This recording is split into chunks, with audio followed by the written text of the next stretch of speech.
This is live from New Delhi. You're watching DT India Live, DT India, India's voice to the world. I'm Sakal Bhatt, and coming up in the next 30 minutes. European Union will not tolerate attacks on its borders, says France after Donald Trump's Greenland comments. 18th Pravasi Bharatiya Divas kickstarts in temple city of Bhubaneswar. India's External Affairs Minister urges people of Indian origin to promote India as tourism destination. And in United States, residents flee as wind-fueled life-threatening wildfires destroy homes in Los Angeles County.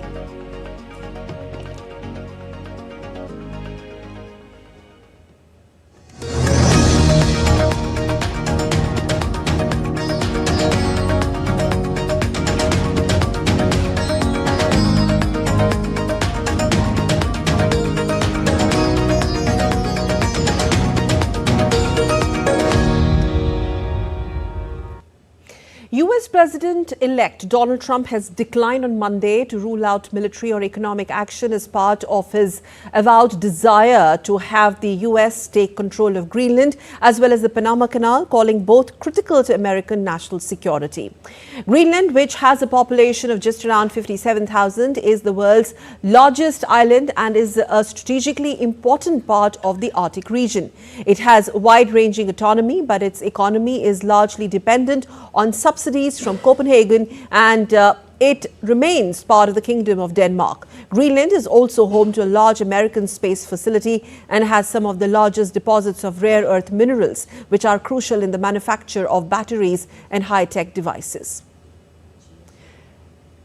Trump also vowed to use economic force when asked if would attempt to annex Canada and call their shared border an artificially drawn line, on which but outgoing Canadian Prime Minister Justin Trudeau has said that there isn't a snowball's chance in hell of the two countries merging.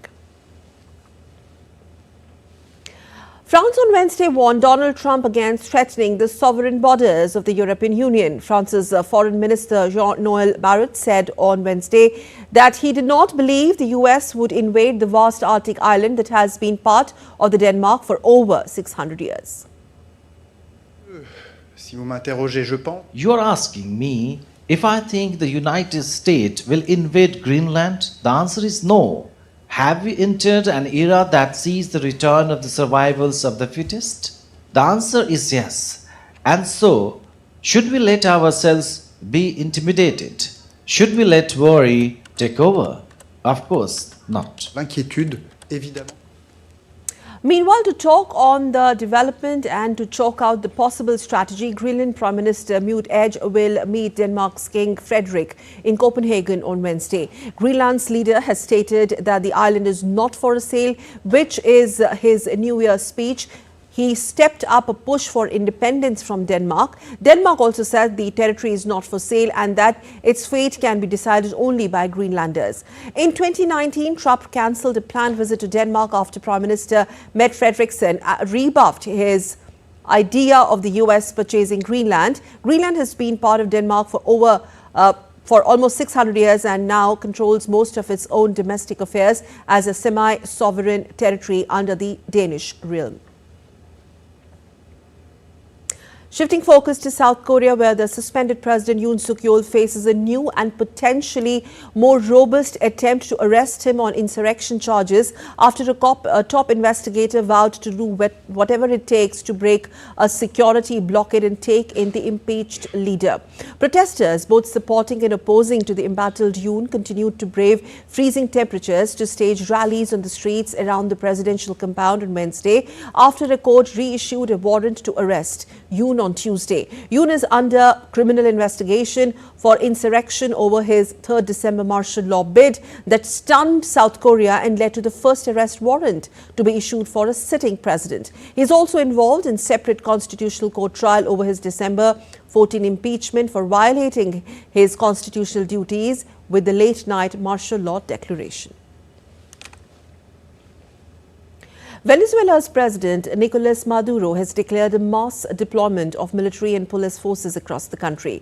Maduro also announced the arrest of 7 foreigners, including 2 Americans, whom he accused of being mercenaries trying to prevent him from being sworn in for another 6 years in power.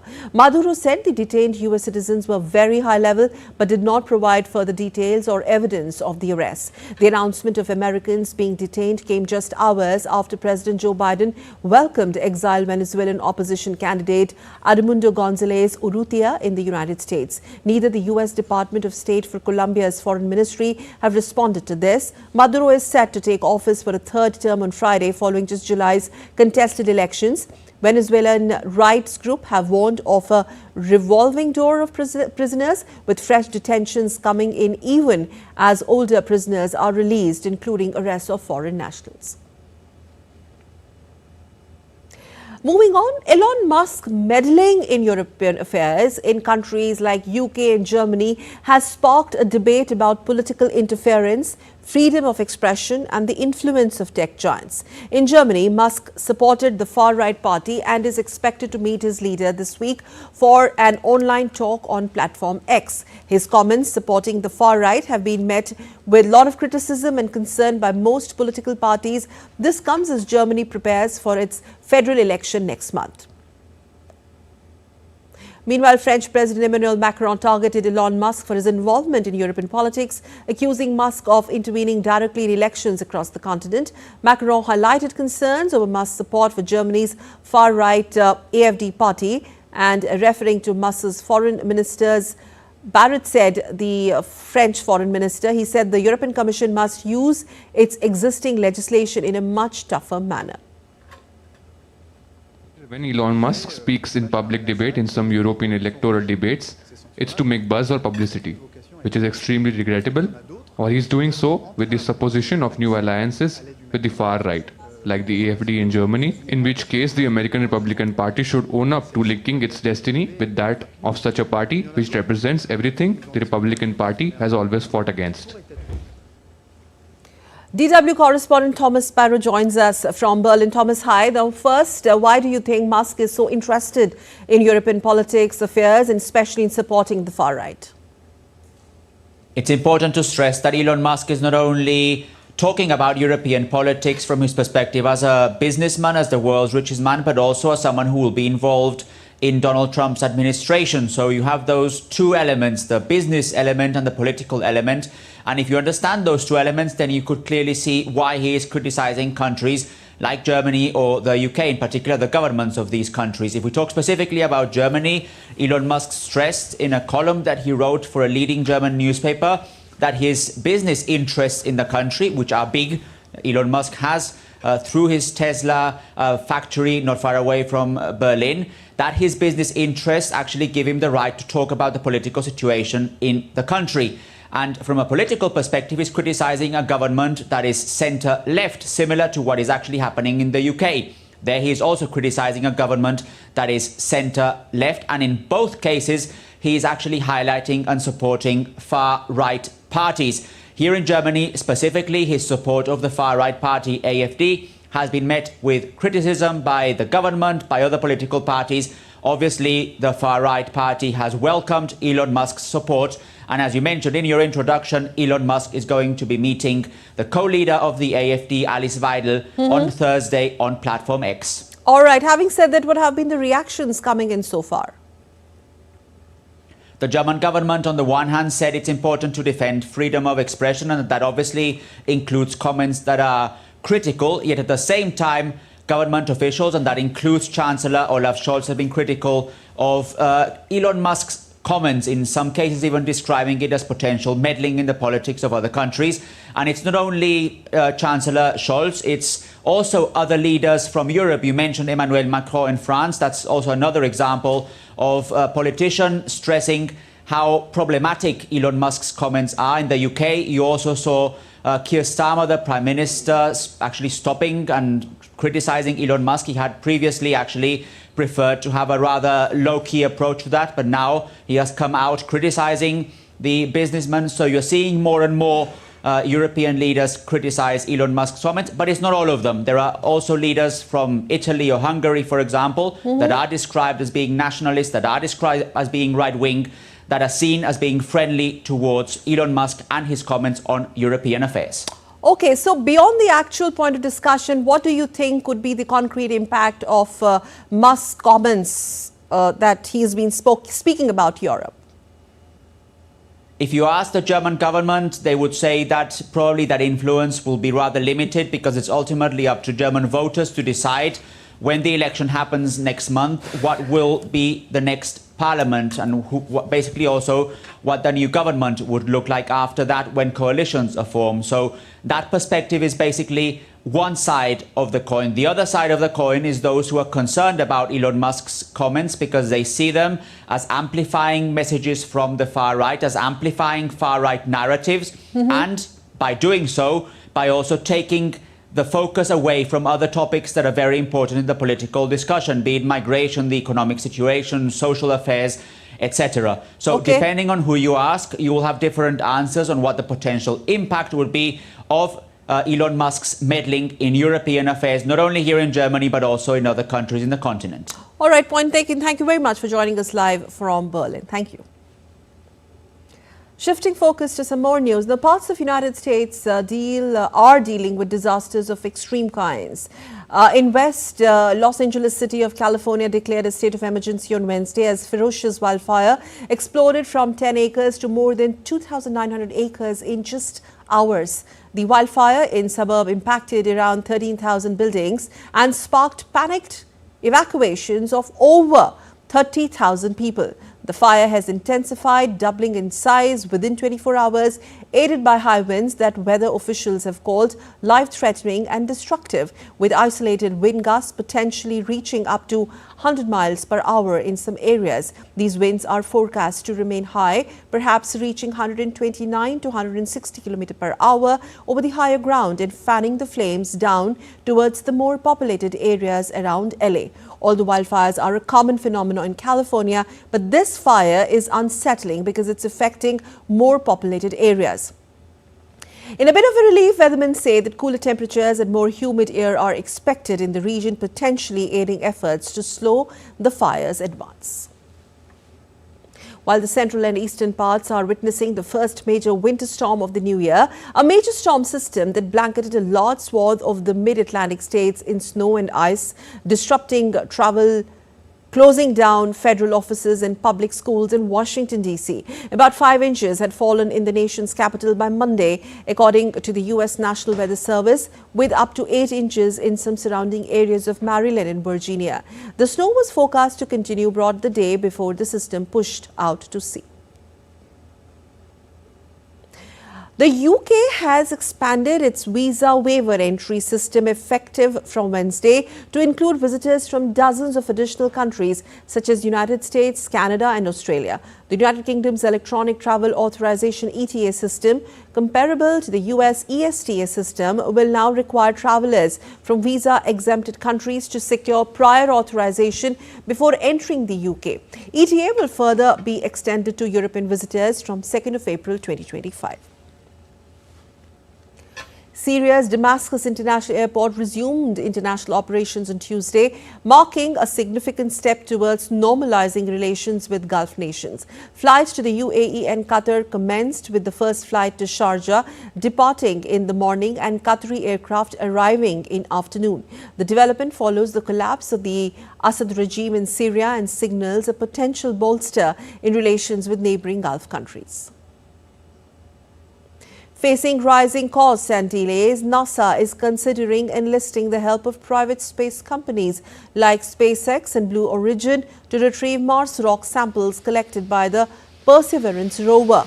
The original plan for a complex multi-stage mission is under review as China faces to become the first nation to bring modern or the Martian samples back to Earth with a simpler approach. The final decision on the mission architecture is expected by mid-2026. A light aircraft carrying 6 tourists crashed near the rottenest island of the coast of Perth in Australia on Tuesday. 2 Swiss and 1 Danish tourists, along with the pilot, lost their lives in the accident, while the remaining 3 survivors sustained heavy injuries. Western Australia Police Force have launched an investigation into the cause of the crash. And still to come on this edition of DD India Live. India will continue to support Maldives' defence needs. India's Defence Minister Rajnath Singh assures Maldivian counterpart during high-level talks.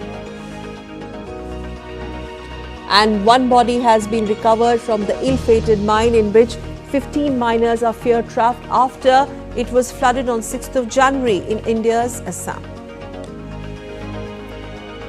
And from monitoring crowds to managing emergencies, a multi-layered security strategy is in place in Prayagraj for the Mahakumbh.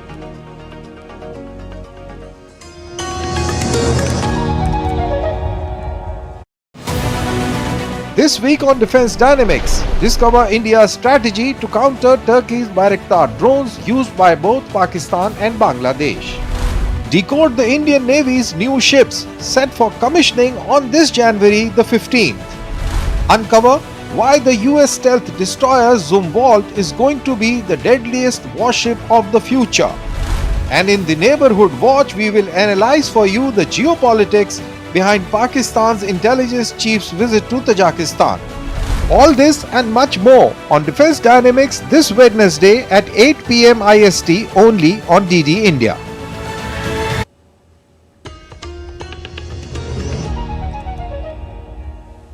You're watching DD India Live. I'm Sakal Bhatt, and now let's move on. India is showcasing areas of opportunity in their motherland to its diaspora living abroad during the 18th edition of Pravasi Bharatiya Divas convention, which commenced in Odisha's Bhubaneswar on Wednesday. This year's Pravasi Bharatiya Divas, or the Overseas Indian Day, promises to be a landmark event, weaving together the themes of heritage, innovation and global engagement in the spiritual and cultural heartland of India. The theme this year is Diaspora's Contribution to a Viksit Bharat, that is developed India. The format of the PBD was revised in 2015, and since then it is held every alternate year. Celebrated to mark contribution of overseas Indian communities, the conventions provide a platform for government to engage overseas Indians. The Government of India organizes Pravasi Bharatiya Divas in partnership with one of the state governments. 15th Pravasi Bharatiya Divas convention was held in Uttar Pradesh state, while the 16th was held virtually due to COVID pandemic. The 17th PBD convention was held in Madhya Pradesh, where Indian President honoured around 30 Indian diaspora members with Pravasi Bharatiya Samman. The awardees represent excellence achieved by diaspora in various fields.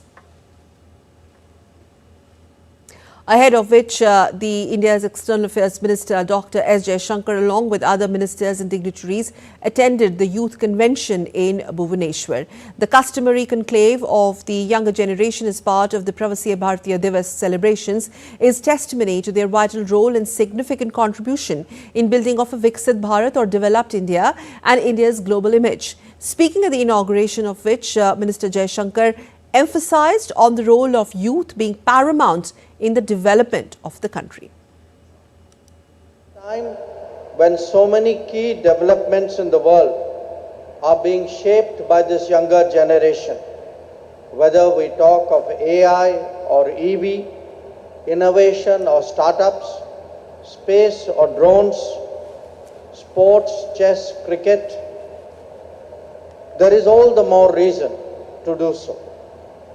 We have just started our journey towards Viksit Bharat in the Amrit Kal.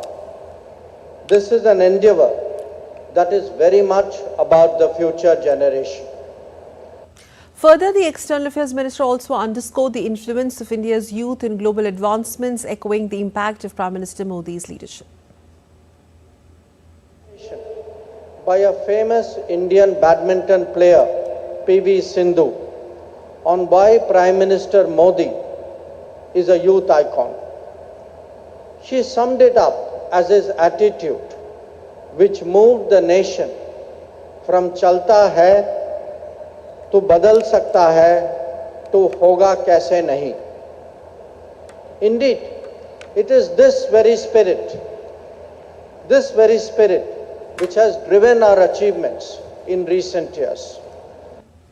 Later, External Affairs Minister Jaishankar also addressed the Pravasi Bharatiya business leaders on the sidelines of the event. He urged people of Indian origin to promote India as a tourism destination, adding that India will be unique in terms of a major rising power and diaspora that can contribute extensively towards this goal. India will be unique in terms of a major power rising, which has actually is using and will continue to use its diaspora as a very important pathway for its globalization and for its rise in the international order. Our Prime Minister often talks of 3 T's when it comes to evaluating foreign policy. The 3 T's are trade, technology, and tourism. Trade with and from Odisha, technology and tourism. These are really very important dimensions of what the state has to offer. On Thursday, Prime Minister Narendra Modi will be inaugurating the 18th edition of Pravasi Bharatiya Divas Convention. Overseas Indian Day is being organized since 2003 to celebrate the contributions of the Indian diaspora to the growth and development of the nation. Chief guest of the event is the President of Trinidad and Tobago, Christine Carla Kangaloo. She will be addressing the convention virtually. Prime Minister Modi will also virtually flag off the first special tourist train for the Indian diaspora, the Pravasi Bharati Express. The train will depart from Nizamuddin railway station in Delhi, covering multiple destinations of tourist and religious importance. While President of India, Draupadi Murmu, will address the valedictory session of the Pravasi Bharatiya Samman on Friday. President will also confer the Pravasi Bharatiya Samman Award to the overseas Indians to recognize their outstanding achievements both in India and abroad.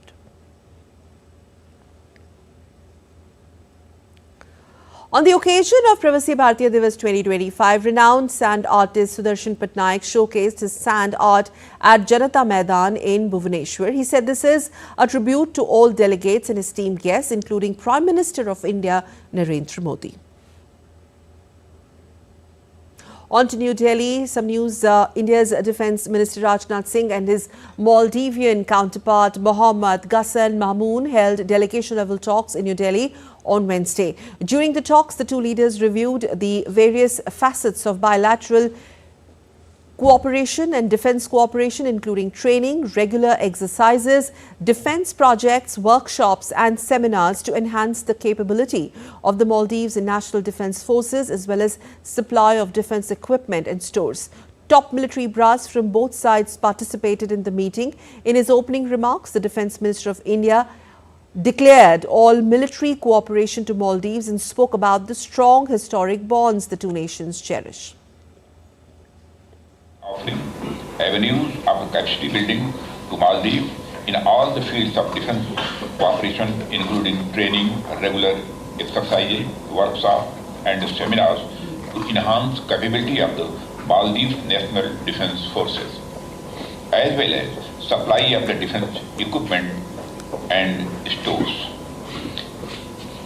It would be important to ensure that we continue the same momentum. India will continue to support Maldives and the Maldives National Defence Force in their capacity building efforts through projects, equipment and training. As a trusted partner and a close friend, I assure you that India will continue to support Maldives on its development needs and the welfare of its people. Well, latest updates from the Assam coal mine mishap. The body of one of the 9 miners trapped inside a flooded coal mine in Dima Hasao district of Assam was recovered by a diving team of the Indian Navy on Wednesday. Assam Chief Minister Himanta Biswa Sarma took to Platform X to confirm the recovery, stating, and I quote, 21 paradivers have just recovered a lifeless body from the bottom of the well, unquote. Meanwhile, along with National Disaster Response Force and State Disaster Response Force, Indian Navy has mobilized a specialized team comprising 1 officer and 11 sailors to assist in the rescue operations of the trapped miners. The incident occurred on Monday after the coal mine became inundated with sudden gush of water. Dr. V. Narayanan is set to succeed S. Somnath as ISRO's chairman on January 14th. Dr. Narayanan is a distinguished scientist with nearly 4 decades of experience in rocket and spacecraft propulsion. He is a rocket and spacecraft propulsion expert, joined ISRO in 1984 and functioned in various capacities before becoming director of LPSC. Speaking to media persons, he said that India will be launching several space missions in next few months, including the Gaganyaan. Also expressed confidence in ISRO's ability to achieve even greater milestones. System, we are going to accomplish all this mission with great maturity and precision. In fact, tomorrow we are having a SpaceX experiment, hockey experiment. Then this month end we are going to launch the NAVIC 02 satellite using our GSLV Mark II vehicle. Then Gaganyaan program, first unmanned mission we are going to accomplish maybe very shortly, within few months. Then there is a PSLV vehicle produced by industry, first PSLV vehicle within 3 months we are going to accomplish. Prayagraj, one of the sacred pilgrimage sites in North India, is gearing up for Mahakumbh, which is set to begin on the 13th of this month. Celebrated after every 12 years, the Mahakumbh attracts millions of devotees and travellers from across the globe, all seeking salvation and spiritual renewal. India's Minister of Information and Broadcasting, Ashwini Vaishnav, launched a special song of Akashvani and Doordarshan dedicated to Mahakumbh 2025. We will leave you with this very, very special song. Thanks for tuning in. Goodbye. Jai Mahakumbh, Jai Mahakumbh, Jai Mahakumbh.